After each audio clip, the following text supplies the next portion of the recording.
Welcome to We're Right Here. I'm Karen Richards with CNB Bank, and today we're excited to have Heather Guessford, the President and CEO of United Way of Washington County. Heather, welcome. Thank you so much for having me. Thank you for being here. So we know that United Way has such a huge presence in Washington County, so we're excited to kind of hear your story, your vision for United Way over the next 5 years or so. So let's just start by talking about your career in nonprofit leadership and how did you get in your current seat? Never thought that I would see myself here at United Way in terms of leading the organization. I was a longtime volunteer. I started with United Way as a volunteer in 2004. I led my first campaign when I worked at Herald Mail. 16 years later, I was still with the organization as a volunteer, and I was working in corporate America. And I was compelled always by United Way because I was always drawn that we had the most impact because we could help everybody. We weren't tied to one mission in terms of we could only help children, we could only help seniors, we could only help veterans. United Way can fill gaps. We can help everybody. So that's what always filled my love tank. So when this position came open, I was at a very pivotal point in my life where I had a family situation. There was something going on in my personal life that just spoke to me and said, you know what, it's time for a change. You need to follow what speaks to your heart and not follow what speaks to your wallet. And it was really sort of it was a passion purpose. And I just made a complete 180. I told my husband, I said, I'm leaving my amazing corporate career and I'm going to go work in the starving nonprofit industry. And he looked at me and was like, you're crazy. You're giving all of this up and all the fringe benefits to go work for a nonprofit, because anybody that does this work, they know how difficult it is. And 5.5, almost 6 years later, here I am, and it was the best decision I ever made. Don't you find that your work is so much more meaningful because you chose it based off of a passion? Absolutely. And I always say it was serendipitous because I was very much at that point in time with my family, and I was looking at what's most important. And in my previous career, I was traveling a lot. And again, the benefits were great. The pay was great, but I was missing so much time with my family and my daughter. She was young at the time. And I look at what we do and I look at who we help. And yesterday was a really rough day. We had a really tough case. We had a really tough scenario with a client. And I had a client that came into United Way and she actually brought me roses. And she brought me roses and she brought me a card, and she has no money. So the fact that she used what little money that she had to go and get me grocery store roses, and it doesn't matter, but you can tell they were.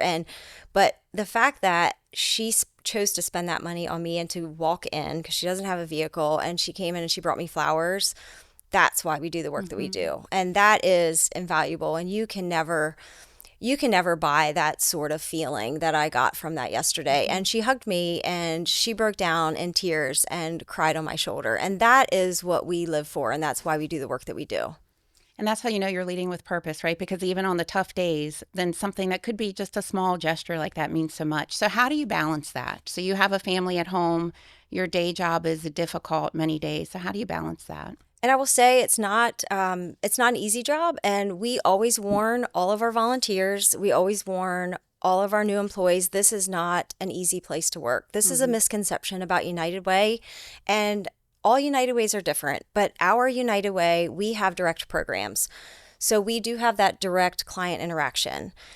It's not an easy place because we see very difficult things every single day. We are also in downtown Hagerstown, so we get walk-ins. But every day our phone rings. Every day we hear and see people at their absolute worst. So we have to be able to put up enough of a shield to understand that we can't help everybody, and that we can't take that home. We can't take that home to our families because we're not going to be able to be our best selves and be able to come back the next day and serve everybody that we need to serve. So we try to focus on those that we can help and understand that we're doing just the absolute best that we can.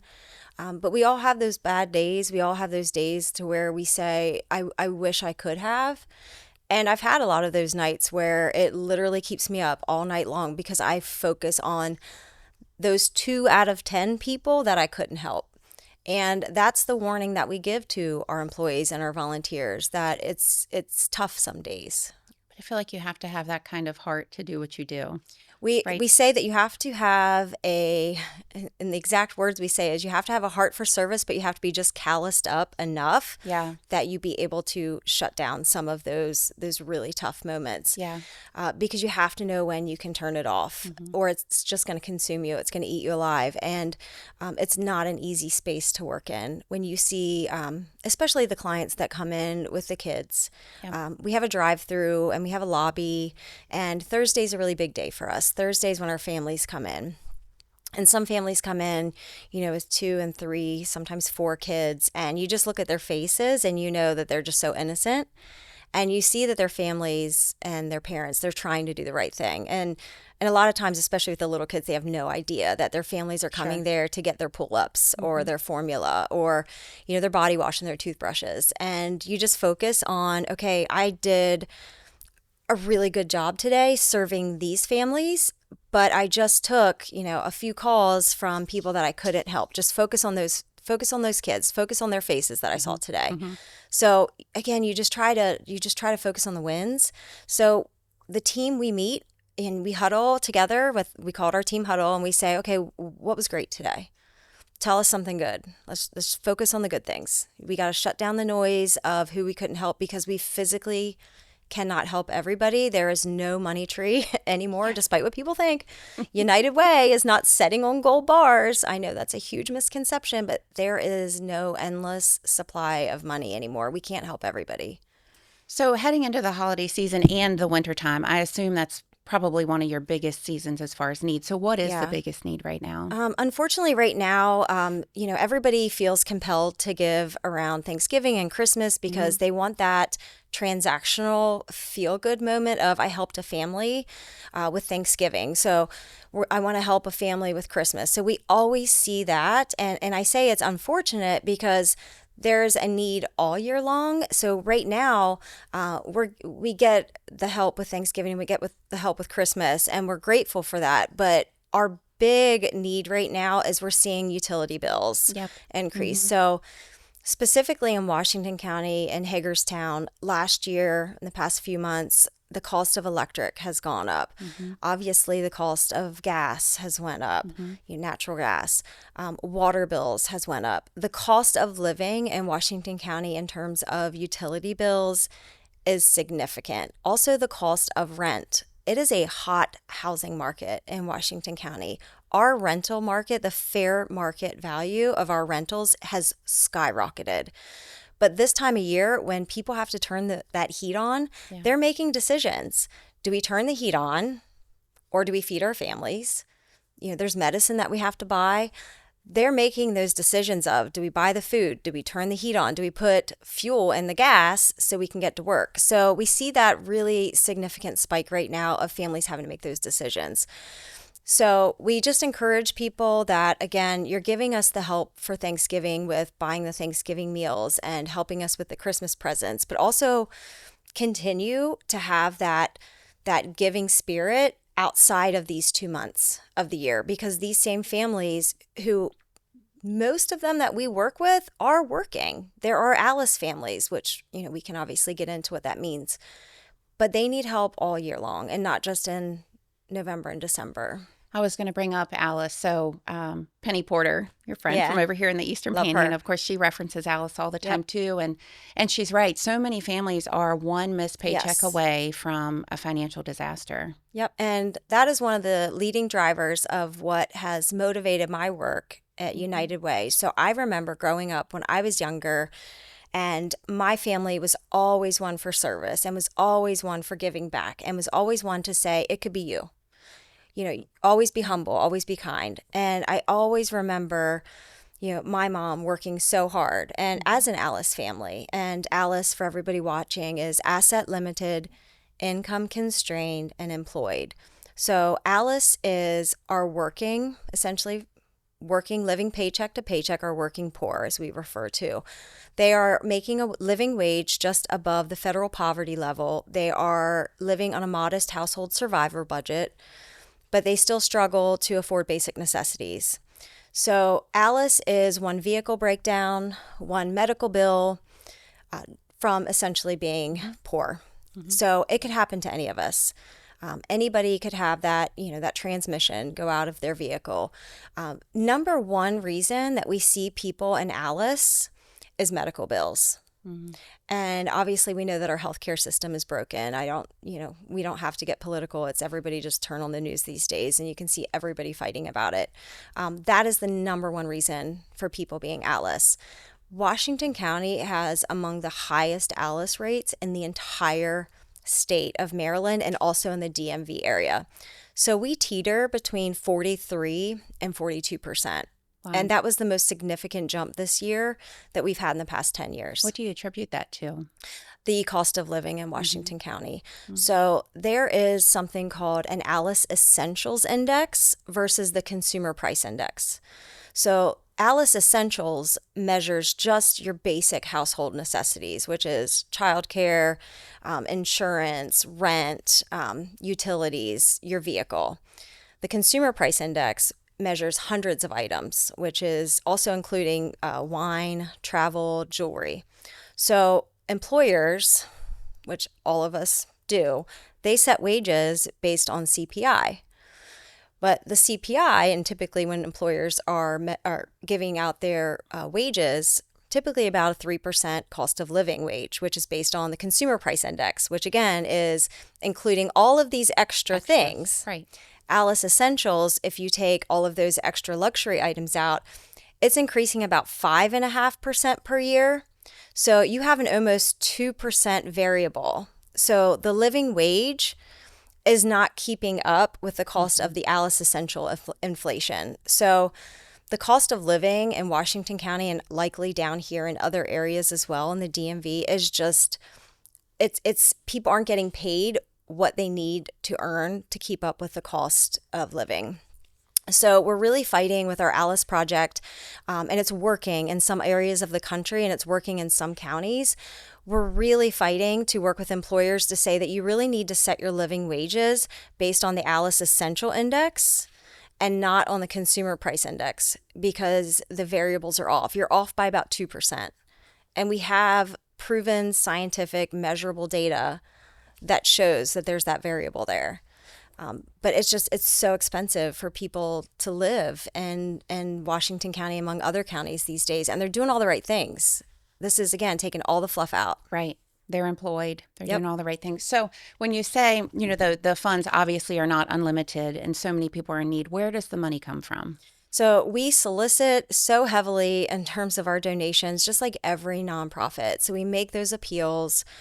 We work with so many organizations, so many workplace campaigns. We write grants. We go to individual donors that we know that are compelled by our messaging. Social media, of course, we put out content there. So there's no stone that we leave unturned. So any opportunities that we have to tell our story, we do. What's difficult, though, in this day and age is you don't have those traditional medias like we did way back when, many years ago, when I worked at the Herald Mail. It's like, okay, you advertised in the newspaper and you advertised on TV and you advertised on radio. Like there were your three essentials. Right now, it's so fragmented. It's multiple sources to tell your story and to connect with people. So, but also there's so much competition in nonprofits. And back again, when I was just a volunteer at United Way, we were essentially your go-to nonprofit to take care of all of the other nonprofits. Well, now that has changed through the years. We've changed. We've grown, and we have direct programs, and we still do that. We still grant make for other nonprofits, but there are just hundreds and hundreds of all of these smaller nonprofits who are also going and asking for donations. So it's just an abundance of people asking, which fragments the market, which makes it really difficult. Yeah, and it is hard to tell your story now. You're right, because it's so hard to get people's attention for one thing. And I think people have changed their philosophy on giving because just what you said, there are so many other nonprofits that are asking for donations on their own. Yeah, and it's almost it's like ask fatigue, and it's like how many times are you going to be asked? And I know it's exhausting for our donors as well because they're getting asked by so many different organizations, which this is part of our appeal. And what's attractive about us is saying, invest in us because we take care of everybody else on your behalf, so you don't have to have 20, 30 nonprofits come to you. We partner with 92 organizations. So right now, today, we have 92 active nonprofit partner organizations. There's something for everybody. Puppies, kitties, veterans, children, the unhoused, everybody that you can think of, we partner with in some form or fashion to support Washington County residents. Last year, we supported over 81,000 people in Washington County. If you're doing the quick math, that's more than half of the population. So I think it's easier to work with your United Way, whatever market you're in, whether it's West Virginia, Virginia, Pennsylvania, wherever you're at. It's a lot easier just to work with one organization than having 92 of them come to you saying, hey, will you help us out? So that's what's attractive about what we do, is because we make it convenient. Plus, you can trust us to do the right thing, Right. and also look at where are the needs most urgent. Right. So what's your typical day look like? If Chaos. there is a typical day. It's chaos. It's never It's never the same. It's never the same. It's never tranquil. That's we always say, it's never a tranquil environment. And that is very intentional, because United Way fills gaps. This is what we signed up for. It's a gap filler. We fill the needs that other organizations don't, in addition to being our traditional grant making for those other organizations and our direct programs. 2 years ago, United Way Worldwide added crisis and disaster response. So we, luckily, or maybe unluckily for me, during COVID, did an amazing job of being the lead response agency for our nonprofits in Washington County. And I guess all of the United Ways did so great. United Way Worldwide said, we need to keep this going. So now we do crisis and disaster response. So when the government shut down, obviously a month ago, since then we have been responding and supporting our displaced federal workers, those needing support through SNAP, our food banks, food pantries. So if there is a fire, figuratively or literally, we're running to it. If there's a gap, like I said, that needs filled, if someone calls up and says, hey, our truck didn't come in, we have no food to fill our food pantry, we're running to it. We're stopping what we're doing and we're running to the fire. So it's so different from United Ways of yesteryear, as we say. It's pretty chaotic. So tell us about your team. So you're running to the fires, but not by yourself. I assume you have a team behind you. Yes. So we have a ton of volunteers, luckily, and that is very intentional, because we operate as lean as possible so we can maximize our investment back into Washington County. So we have 9 regular volunteers that come in every week, which we're so grateful for, but we do have a team of 6 people back in Washington County. So we have a lot of retirees that like to come back in and work with us. So we always say, we're a great place for those that aren't ready to, they don't want to work full time, but they're not ready to give it up yet. So we're incredibly lucky that we have so many great people that work with us. Every single person at United Way has a story. Everybody's there because they absolutely love it. And again, they all have a heart for service, but they're just calloused up enough that they don't take it home with them at the end of the day. But everybody at our team, nobody is there because they're like, I'm going to get rich today, because that's never going to happen. Everybody has a story. One of our employees is a pastor. Again, speaks to service. One is a retired teacher.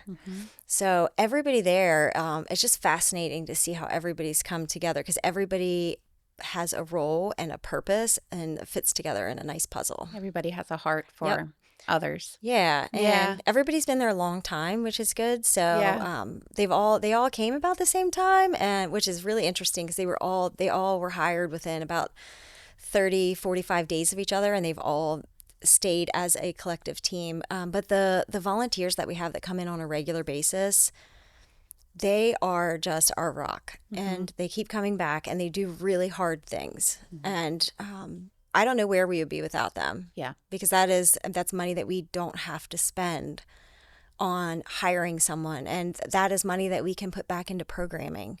So it's absolutely invaluable. And there's 9 of them, bless their hearts. Where did you find them? It's so hard to find people to volunteer, isn't it? Yeah. I mean, past volunteers from Day of Caring, referrals, word of mouth, board members, my Rotary Club. If you're not a Rotarian, I highly encourage it because we get a lot of volunteers from there. But a lot of them are transactional too. We get volunteers that call up and say, I'd like to volunteer just once, and then they drink the Kool-Aid. And they And we stay. suck them in, Yeah. and they And you don't let stay. them go. Yeah, yeah. Yeah. And we just, we wrap our arms around them and we won't let them leave. So, So tell us about your leadership philosophy. So your team has been there now for yeah, a while. yeah. So how do you lead? I think I'm a servant leader, and I think that I don't know if that's a good thing or a bad thing, but I am definitely that one that I carry in the boxes. I take out the trash.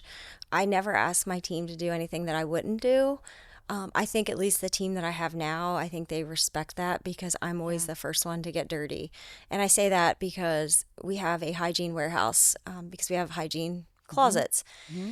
And I'm the first one to, to be carrying in all the boxes from the loading dock when Amazon shows up. So I just think it shows a different level of respect for the team. I'm never one that is telling people to do something that I wouldn't do. And I've always been that in all of my professional roles in my career. I think there's just something to be said for that. I show people respect, and I think by showing that respect you get it in return. And I can honestly say that we are an absolute family in the team that we have now. These people genuinely love each other. And I know that if the pay stops today, hypothetically, I genuinely think that they would all work for free. Yeah. They love it that They love it much. that They much. really do. They really do. But I think it's servant leadership, and I think that is that attitude and showing that. I think it's a transfer of enthusiasm. So Penny was a guest a couple months ago, and I'm pretty sure that's how she described herself as a servant leader Yep. as well. So Yep. must come with the role. I think it's Hmm. I think you have to, because this is I do too. it's a very difficult organization, and we try to explain that to people because we fill those gaps. You are constantly being pulled in 1,000 different directions, and that's the easiest way to explain it. It's not your normal nonprofit, so you have to really be able to pivot and be able to enjoy the chaos. You have to absolutely Hmm. love it. Hmm. It's a lot. So tell us what a really good day looks like. Give us a story of, where you went home and you just felt really good about your work and you made a Yeah. difference. I think, the example with the lady coming Yeah. in and just saying thank you with the flowers. We don't get thanked a lot, and that's Hmm. not why we do it. But just when someone says thank you, and again, just because we often operate behind the scenes, typically because we don't have we have direct programs, but we are not an organization that is out there, with kids by our side. We're Hmm. not an organization out there holding puppies and kittens that Hmm. are those emotional appeals. We're not an organization that has that end of life care that garner that immediate emotional raw response. So we often don't get that, we just don't get that immediate reaction like a lot of other nonprofits do. Even though people know us and they like us, we don't get that type of thanks. Well, So you're often seeing people at their worst moments, we are. right? We are. So Hmm. just when someone, and I know it sounds so cliche and ridiculous, but when someone says thank you to us, or when someone brings us something as simple as like a pie or donuts, we lose our minds Yeah. because we never get those sort of accolades. So the team really feels special when just someone thanks us. Hmm. And we had one of our partner agencies make a really nice Facebook post about us the other day, and we thought, this is great because we often don't get recognized like that because we do so often operate in the shadows Yep. and keep other agencies going. Hmm. Like, if we didn't do the work that we did, all of these 92 organizations may not be around. Right. And that is a very, Right. very real Right. threat that they would close. So tie it all back into you mentioned workplace campaigns and how much you rely on the local Yes. businesses, local community banks, and the support in those Yes. partnerships. So how meaningful is that to the Uh, mission of United Way? it's invaluable. It's Yeah. invaluable. I can't overstate it enough. And CMB has been an incredible partner. I mean, the workplace campaigns, the sponsorships for Mhm. our events that we have, this keeps us going.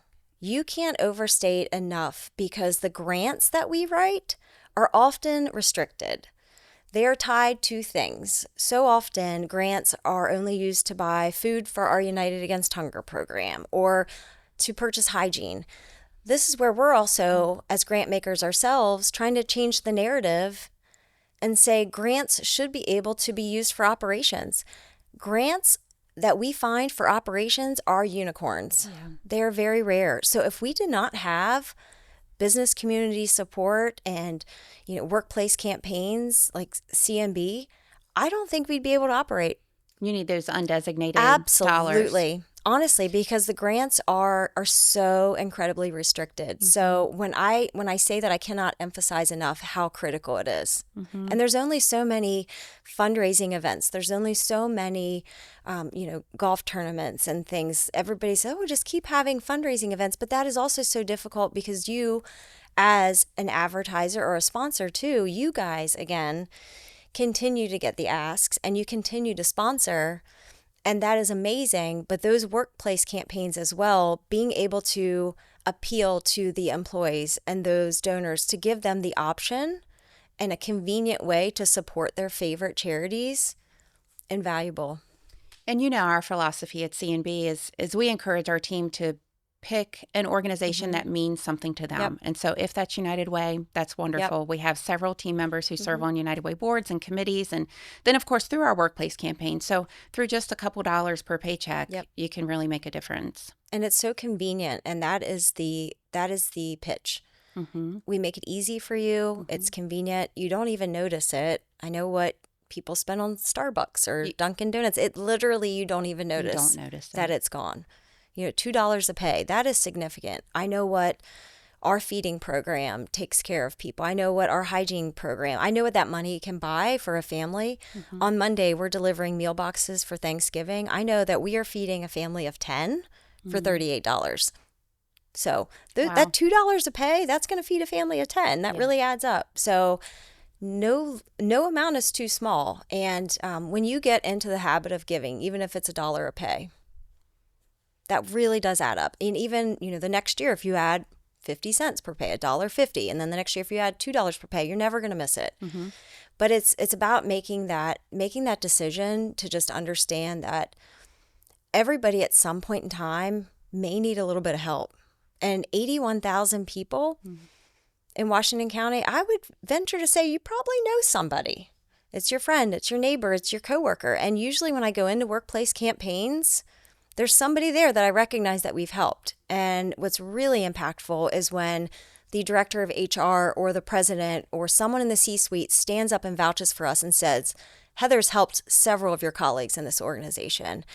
And that right there says it all when we're helping their employees. Yeah, agreed. And not to go back to Alice, but that to me is always the most impactful story that United Way tells, because you're right. We probably all know someone that's currently struggling. And so when you're giving $1 or $2 per paycheck, do I need that $1 or $2? Probably not, more than my neighbor who's struggling. Yeah, and it's a misconception about who we support. Yeah. There's so many misconceptions that, and regardless of where you fall on what you believe, there's a lot of misconceptions about who receives SNAP also. A lot of who we support in Washington County and who SNAP supports, they're senior citizens. These are homebound seniors. These are senior citizens that have worked their entire lives. They've paid into the system also. These are not people who are not working either. So again, there's just a lot of miscommunication. There's a lot of disinformation. So the majority of the people that we serve are working. And again, we take care of a lot of those senior citizens who have paid their dues, who have worked their lifetime, who are entitled to be supported by us. And we take care of a lot of seniors that have no choice right now. And, again, with their health care coverage, the cost of their prescriptions, I get so many calls from senior citizens right now with the cost of their rent, those who are still renting right now, that their landlords are bumping their rate up 20, 30% because they can, because it's a hot rental market, and they're making that decision. Do I buy my medication? Do I buy food? We're delivering so much food to seniors right now. I had a senior citizen call me last week. I kid you not. He could not afford his copay, and it was $8. Let that sink in. It was $8. But this is the decision they have to make. And their water bills have gone through the roof. The water bills or water rates, I think, went up 20-something%. Electric rates went up so much. These are not people out, whooping it up and buying jewelry and, buying wine and taking vacations. Again, as the consumer price index measures, these are people just They're trying to just trying to get survive. by. They're just trying to Right. get by. This is what we do. This is who we serve. So if we have people watching or listening today that want to help and want to get involved, what can we do? Best way to help is please go to our website, designate whatever one of our programs or our causes is compelling to you.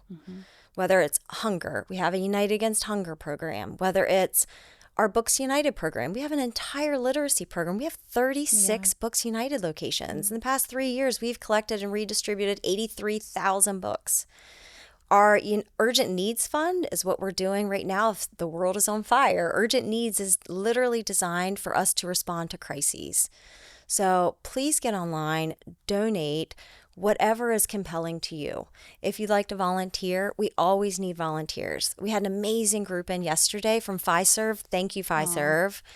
We had 300 homeless care bags, or unhoused bags, we're calling them now, for our unhoused population that are out in the cold right now. So FiServ came in. We needed an army of volunteers.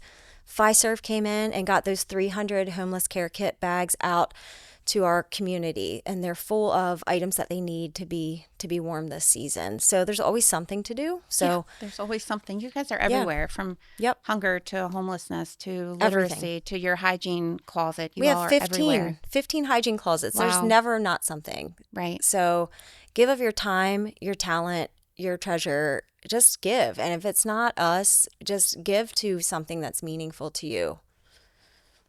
What have we missed? Anything before we wrap up? I feel like you've told us a ton about what you do every day and what United Way does and how that impacts Washington County.